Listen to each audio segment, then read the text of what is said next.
सभी के सभी दूसरे जिले से आए हुए आयातित नेता हैं। हम एकदम नहीं कह रहे कि आप सावन पांडे को वोट दीजिएगा, चुनते हैं आप विधायक और हो जाता है वार्ड पार्षद। और हमेशा याद रखिएगा कि पड़ोसी का बच्चा आपके घर का विकास नहीं कर सकता है, आपके घर का विकास आपका बच्चा ही कर सकता है। कहीं काम आपको दिख रहा है क्या? जो विधायक है वो मुजफ्फरपुर को न सुधरने दे रहा है, न सुंदर बनने दे रहा है, न चमकने दे रहा है। अब मुजफ्फरपुर के लिए एक कोड बन चुका है कि अपने बच्चों के उज्जवल भविष्य को देखिए, जिनको वोट देते आ रहे उन्हीं को दीजिए, लेकिन उनसे सवाल कीजिएगा कि आप हमारे बच्चों के भविष्य के लिए क्या कीजिएगा, हमारे वर्तमान के लिए क्या कीजिएगा, हमारे शहर को सुंदर बनाने के लिए क्या कीजिएगा। 30 वर्ष से मुजफ्फरपुर काले अंग्रेजों के हाथ में गुलाम पड़ा हुआ है। तो अयोध्या जी में जाए और प्रभु का भजन करे, आत्मा को शांति मिलेगा। उनके जो संबंधित नेता रहे हैं, रूप बदल बदल करके मुजफ्फरपुर को लूटते रहे हैं, मुजफ्फरपुर की जनता को ठगते रहे हैं। किस तरीके से मुजफ्फरपुर में रोजगार छुपा हुआ है, कैसे रोजगार हो सकता है, कैसे एम्स के नाम पर विलाप नहीं करना है। 16 अगस्त से हम लोग शुरू कर रहे हैं आपका बेटा आपके द्वार। नमस्कार, आप देख रहे हैं मुजफ्फरपुर वाह। मेरा नाम रुपेश सिंह है। देखिए, चुनावी साल है और चुनाव नजदीक है। ऐसे में सभी पार्टियां और सभी दल के विधायक जो हैं वो चुनावी मैदान में उतर चुके हैं। ऐसे में जो है निर्दलीय प्रत्याशी सावन पांडे जो कि समाधान सड़क से मुद्दे को लेके जो है इस वक्त खादी भंडार चौक पे हैं और आज समाधान सड़क से इनका जो मुद्दा है उसको लेकर आज इनका आखिरी दिन था। उसमें सभी जनता से मिल रहे हैं और बातें कर रहे हैं। तो चलिए बात करते हैं उनसे और जानते हैं कि समाधान सड़क से कैसी मुद्दा है। समाधान सड़क से क्या देखिए, समाधान सड़क से ये हमारा विजन जो है, हम लोग जा रहे हैं मुजफ्फरपुर नगर विधानसभा 94 के हर एक उस चौक चौराहे पे शहर के अविकसित होने के कारण बता रहे हैं कि 30 वर्षों से किस तरीके से मुजफ्फरपुर के जो संबंधित नेता रहे हैं, रूप बदल बदल करके मुजफ्फरपुर को लूटते रहे हैं, मुजफ्फरपुर की जनता को ठगते रहे हैं। ये बताने जा रहे हैं किस तरीके से आप विधायक चुनते हैं। मुजफ्फरपुर की जनता मुजफ्फरपुर के लिए विधायक चुनती है और वो विधायक नगर निगम की राजनीति में सक्रिय पाया जाता है। क्यों मुजफ्फरपुर के नगर निगम में ही विधायक सक्रिय पाया जाता है? इन्हीं सभी मुद्दों पे लोगों को जाकर के बता रहा है किस तरीके से मुजफ्फरपुर में रोजगार छुपा हुआ है, कैसे रोजगार हो सकता है, कैसे एम्स के नाम पर विलाप नहीं करना है, सदर हॉस्पिटल कैसे चमकेगा, ये बता रहे हैं लोगों को। स्वास्थ्य, सड़क सुरक्षा की व्यवस्था क्या होगी, ये समझा रहे हैं लोगों को ये कह रहे हैं कि अपने बच्चों के उज्जवल भविष्य को देखिए और अपने वर्तमान को देख करके सुंदर मुजफ्फरपुर, सशक्त मुजफ्फरपुर और चमकता हुआ मुजफ्फरपुर बनाने के लिए इस बार 2025 में जिनको वोट देना है उन्हीं को वोट दीजिए।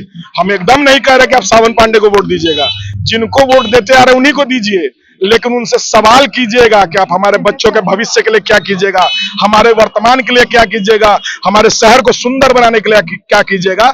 यही कार्यक्रम है समाधान सड़क से। कहीं ना कहीं ये चुनाव के लेके आपका ये तैयारी है और अभी से ही चुनाव में जुट गए हैं। और अभी जो आप जो स्थिति अभी शहर का देख रहे हैं, जल जमाव से लेके हो या नाला को लेके हो और टूटी फूटी सड़क को लेके है, इसको लेके क्या कहें?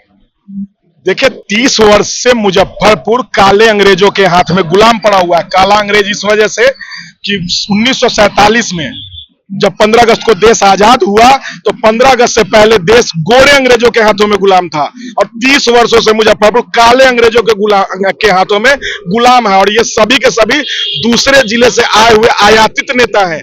और हमेशा याद रखिएगा कि पड़ोसी का बच्चा आपके घर का विकास नहीं कर सकता है, आपके घर का विकास आपका बच्चा ही कर सकता है।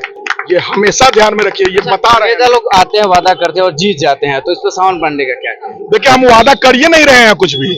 नाली गली सड़क कोई नेता अपने बाप के घर से नहीं बनाता है, वो हमारे आपके टैक्स के पैसे से। आपके हिसाब से मुद्दा क्या होना चाहिए? हमारे हिसाब से मुद्दा नाली गली सड़क छोड़िए, मुजफ्फरपुर के युवाओं को मुजफ्फरपुर में रोजगार और मुजफ्फरपुर का सदर हॉस्पिटल राष्ट्रीय स्तर का बने और एसकेएमसीएच जो लूट का अखाड़ा बना हुआ है, गरीबों का हार मांस वहां नोचा जाता है, उसको बंद करवाइए तत्काल प्रभाव से और एसकेएमसीएच का भी हालात सुधरवाइए।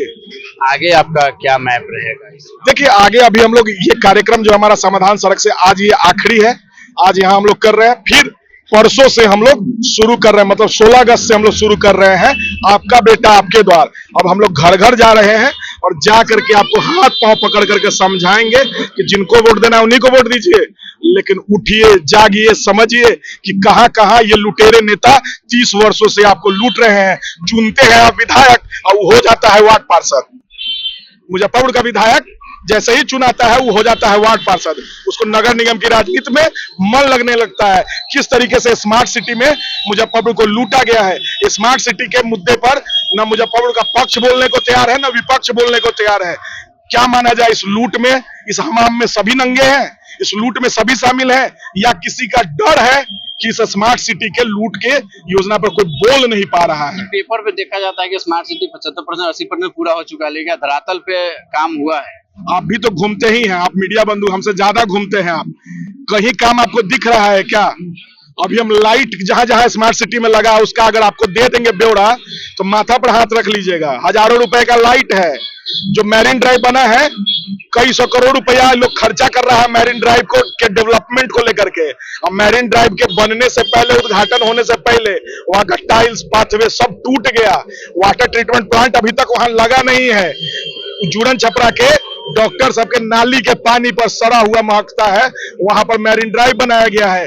ख्वाब दिखाता है कि पटना में जो गंगा मैरिन ड्राइव बना है वैसा ख्वाब दिखाता है। देखिए, ये आदरणीय यशस्वी प्रधानमंत्री जी के सपनों का शहर है, लेकिन मुजफ्फरपुर का जो नुमाइंदा है, जो विधायक है, वो मुजफ्फरपुर को न सुधरने दे रहा है, न सुंदर बनने दे रहा है, न चमकने दे रहा है। अब मुजफ्फरपुर के लिए ये कोड बन चुका है। अच्छा, यहाँ पर देखा जाता है हमेशा कि नाला और सड़क, इन्हीं दो मुद्दों को लेकर जो है लगातार लोग जीतते हैं और वादा करते हैं। इससे आगे आपका अलग क्या कुछ है? देखिए, हम तो कहे कि मुजफ्फरपुर के युवाओं को मुजफ्फरपुर में रोजगार, न कि सरकारी नौकरी, सरकारी नौकरी की बात नहीं है। मुजफ्फरपुर के युवाओं को मुजफ्फरपुर में रोजगार दिलवाने की व्यवस्था चुनाव जीतने के 1 वर्ष के अंदर में किया जा सकता है। अब तत्कालीन विधायक भी चाहें तो ये पहल कर सकते हैं। अगर तत्कालीन विधायक को लगता होगा या उनके समर्थकों को या चमचों को लगता होगा कि ये कोरी कल्पना है, तो आए, हमसे बात करें, हमसे डिबेट करें। हम उनको रास्ता बताते हैं कि कैसे रोजगार मुजफ्फरपुर के युवाओं को मुजफ्फरपुर में मिल सकता है, कैसे सदर हॉस्पिटल चमक सकता है, कैसे मुजफ्फरपुर का बजबजाता हुआ नाला साफ हो सकता है, कैसे फर्दो नाला का पानी झलझल उजला दिखेगा और कैसे उसमें जाकर के नाली का पानी आराम से बहेगा। ये सब सिखा और समझा सकते हैं। आस्था के साथ भी यहाँ खेला जा रहा है।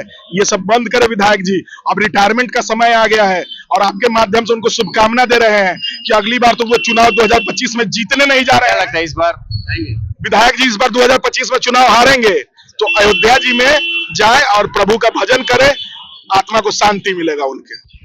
धन्यवाद। तो आपने देखा कि सावन पांडे का क्या कहना, समाधान सड़क से इस तहत में जो इनका आज आखिरी दिन था, उनका साफ साफ तौर पे कहना है कि चुनाव में मुद्दा सड़क और नाला नहीं होना चाहिए, शिक्षा, रोजगार और स्वास्थ्य होना चाहिए। तो देखते रहिए आगे भी खबरों के लिए मुजफ्फरपुर। तब तक के लिए नमस्कार।